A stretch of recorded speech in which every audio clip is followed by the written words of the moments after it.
एक हो जाएं तो बन जाएं खुर्शीदे मूवी, वरना इन बिखरे तारों से क्या काम भले।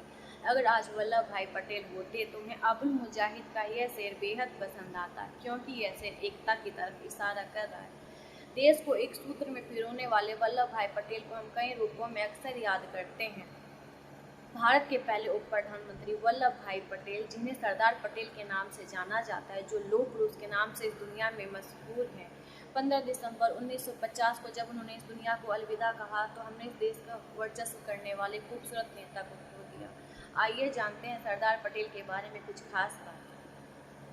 पटेल जी का जन्म 31 अक्टूबर 1875 में गुजरात के नाडियाद में हुआ। इनके पिता का नाम झवेर भाई पटेल और माता का नाम लाडबा देवी था।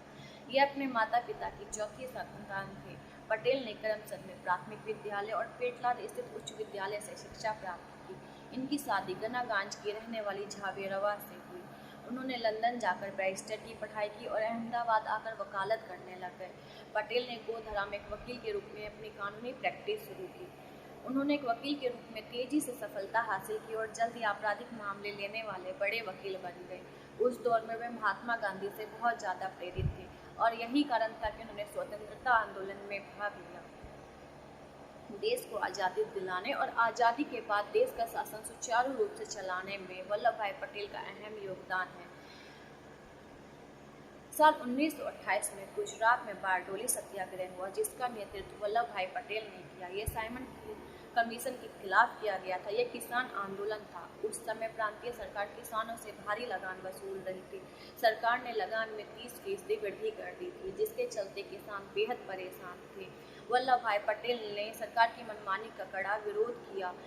सरकार ने इस आंदोलन को दबाने की कोशिश में कई कठोर कदम उठाए, लेकिन अंततः विवश होकर उन्हें पटेल के आगे झुकना पड़ा और किसानों की मांग पूरी करनी पड़ी। बारडोली सत्याग्रह की सफलता के बाद वहां की महिलाओं ने वल्लभ भाई पटेल को सरदार की उपाधि दी। देश के लिए किए गए सभी संगठन, दांडी यात्रा, भारत छोड़ो आंदोलन, इन सभी में सरदार पटेल की अहम भूमिका है। अंग्रेजों की आंखों में खटकने वाले स्वतंत्रता सेनानी थे सरदार पटेल। इनकी वाक शक्ति इनकी सबसे बड़ी ताकत थी। इनके प्रभाव के कारण ही एक आवाज पर आवाम इनके साथ हो चलती थी। 15 अगस्त 1947 के दिन देश आज़ाद हो गया। देश की आज़ादी के बाद वल्लभ भाई पटेल भारत के पहले उप प्रधानमंत्री और गृह मंत्री बने। इस आज़ादी के बाद देश की हालत बहुत खराब थी। पाकिस्तान के अलग होने से कई लोग बेघर थे। उस समय रियासत होती थी, हर एक राज्य स्वतंत्र देश के जैसा था, जिसे भारत में मिलाना बहुत जरूरी था। लेकिन ये कार्य बेहद कठिन था, क्योंकि कई वर्षों की गुलामी के बाद अब कोई भी राजा किसी भी तरह की आधुनिकता के लिए तैयार नहीं था। लेकिन वल्लभ भाई पर सभी को यकीन था। उन्होंने ही रियासतों को राष्ट्रीय एकीकरण के लिए बाध्य किया और बिना किसी युद्ध के सभी रियासतों को भारत में मिलाया। पटेल ने धीरे धीरे सभी रियासतों को भारत में विलय के लिए तैयार कर लिया था, लेकिन हैदराबाद के निजाम उस्मान अली खान आसिफ ने स्वतंत्र रहने का फैसला किया। निजाम ने फैसला किया कि वह ना तो भारत और ना ही पाकिस्तान में शामिल होंगे। वल्लभ भाई पटेल ने निजाम को खदेड़ने के लिए ऑपरेशन पोलो चलाया। साल 1948 में चलाया गया ऑपरेशन पोलो एक गुप्त ऑपरेशन था। इस ऑपरेशन के जरिए निजाम उस्मान अली खान को सत्ता से अपदस्थ कर दिया गया और हैदराबाद को भारत का हिस्सा बना दिया गया। वल्लभ भाई पटेल ने 562 रियासतों को भारत में मिलाया। सरदार पटेल ने जितना योगदान स्वतंत्रता के आंदोलन में दिया, उससे ज़्यादा योगदान उन्होंने स्वतंत्र भारत को एक करने में दिया। आज जो आप भारत का नक्शा देख रहे हैं, वह नक्शा भारत के निर्माता और राष्ट्रीय एकीकरण के बेजोड़ शिल्पकार वल्लभ भाई की देन है। जिस अदम्य उत्साह के साथ उन्होंने नवजात गणराज्य की प्रारंभिक कठिनाइयों को दूर किया, इसके कारण महात्मा गांधी ने उन्हें लौह पुरुष की उपाधि दी।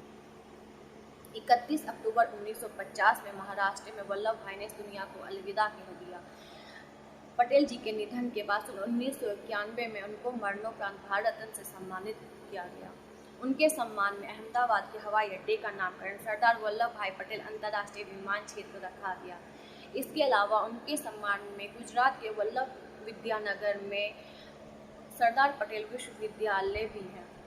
31 अक्टूबर 2018 को सरदार वल्लभ भाई पटेल की 137वीं जयंती के मौके पर गुजरात के तत्कालीन मुख्यमंत्री नरेंद्र मोदी ने गुजरात के नर्मदा जिले में वल्लभ भाई पटेल के एक नए स्मारक का शिलान्यास किया। यहाँ लौह से निर्मित एक विशाल वल्लभ भाई पटेल की प्रतिमा लगाने का निश्चय किया गया। यह प्रतिमा 2018 में तैयार हुई और इस प्रतिमा को 31 अक्टूबर 2018 को गुजरात के तत्कालीन प्रधानमंत्री नरेंद्र मोदी जी ने राष्ट्र को समर्पित किया। इस स्मारक का नाम एकता की मूर्ति स्टैचू ऑफ यूनिटी रखा गया। इसे बनाने में 5 साल का समय लगा और 3000 करोड़ रुपए में से बनाया गया। इसकी ऊंचाई लगभग 182 मीटर यानी 597 फीट है। तो आप समझ सकते हैं कि सरदार पटेल कितने महान थे और क्या थे। हो सकता है सरदार पटेल से जुड़ी बातें जो हमने आपको बताई, हो सकता है उसमें बहुत कुछ छूट गया हो, लेकिन हमने बड़ी मेहनत के साथ आपको सरदार पटेल के जीवन के बारे में बताने और सुनाने की पूरी कोशिश करी।